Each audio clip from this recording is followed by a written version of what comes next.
How's it going, YouTube? It's me, the Cool Loser, and this is my Moto 360 Wear Watch review. We're gonna find out if it's ready for the Cool Loser's wrist, and maybe if it's ready for your wrist.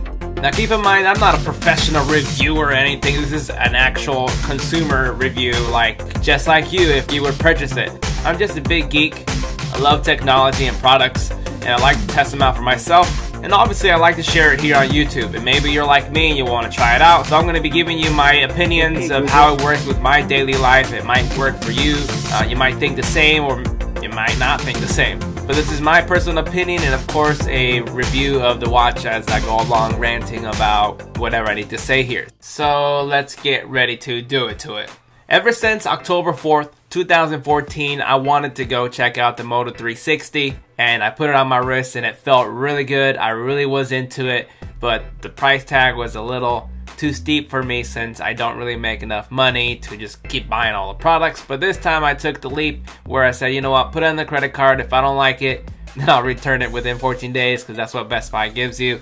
Now the Moto 360 charges wirelessly through QI charging, with the included dock that shows you the charging and the time while it's docked. I decided to pick up the silver version because I like silver, but you can pick up a black version with the black metal band. But if you want to go a little bit cheaper, then don't get the metal bands and go with the leather straps, and you might save $50. I really like the way this band strapped on my wrist. It's very easy to do. You just slip it on and then just clips on from side to side.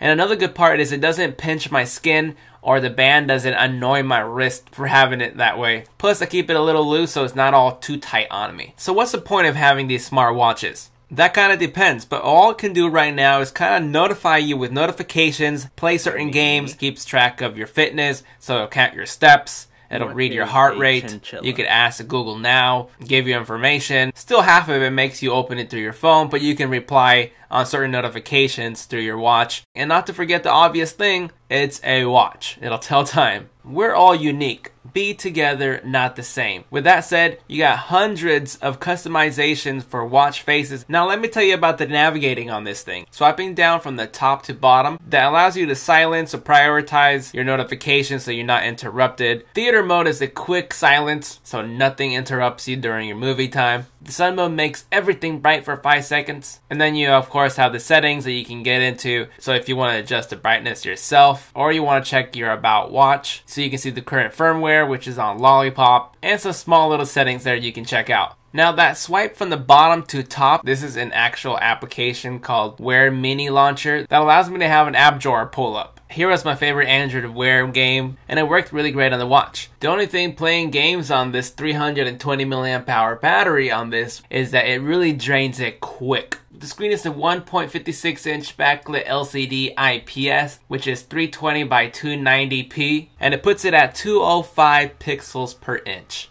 I found the heart rate reader to be pretty good. It's not something that I need, and my pulse was really naughty today. It was 69. Okay, that's immature. If you took it off or peek under, you'll see a little green light. That's what's reading your pulse. So if you wanted to find some useful apps or games, there's actually a dedicated Google Play Store category for Android Wear. Maybe an app will be worth for you to get one. Who knows?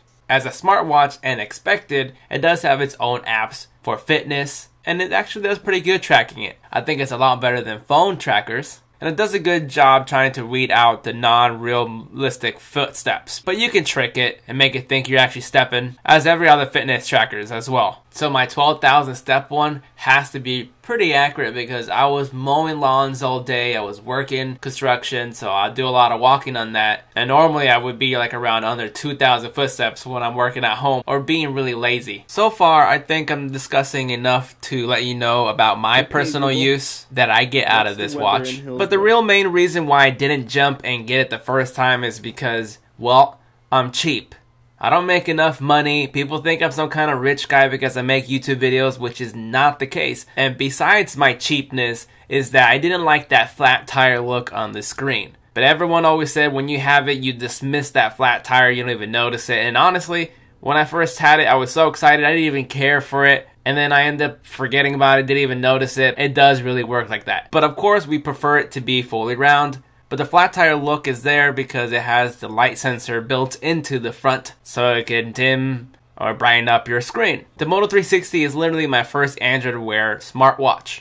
I haven't really tried any other ones, and it's not because other ones are bad, it's just because my personal choices, I just happen to like the round look better than the square ones, that's it. When the Moto 360 launched, it was not its best. Obviously, it needed to have some firmware updates, and that might have damped the performance a little bit because it's using an older Texas Instruments OMAP 3 chipset. I'm not going to lie to you and say that it's perfect, because it does stutter once in a while, and if you want to launch certain applications, it takes a little bit to launch because, you know, it's not a smartphone, it doesn't have all that power under the hood, it just does what it really was meant for. And here I'm going to talk about the performance. The battery does not last me all day, but that depends on how you determine all-day battery. For some people, all-day battery is 8 to 12 hours, because that's how long you're awake for until you're like getting home or going to bed for 8 hours worth. You know, you're obviously not going to need to use it during that time. So let's get to the final verdict. Is the Moto 360, with this current situation of apps and operating system and what it can do right now,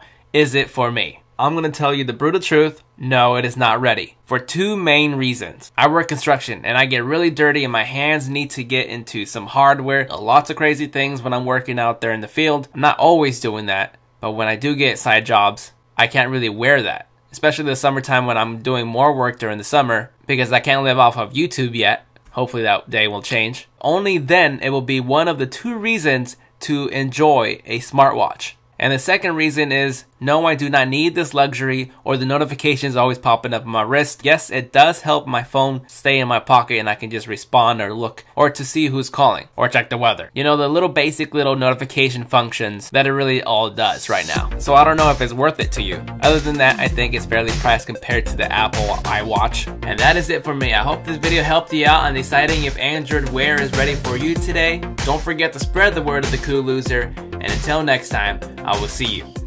later.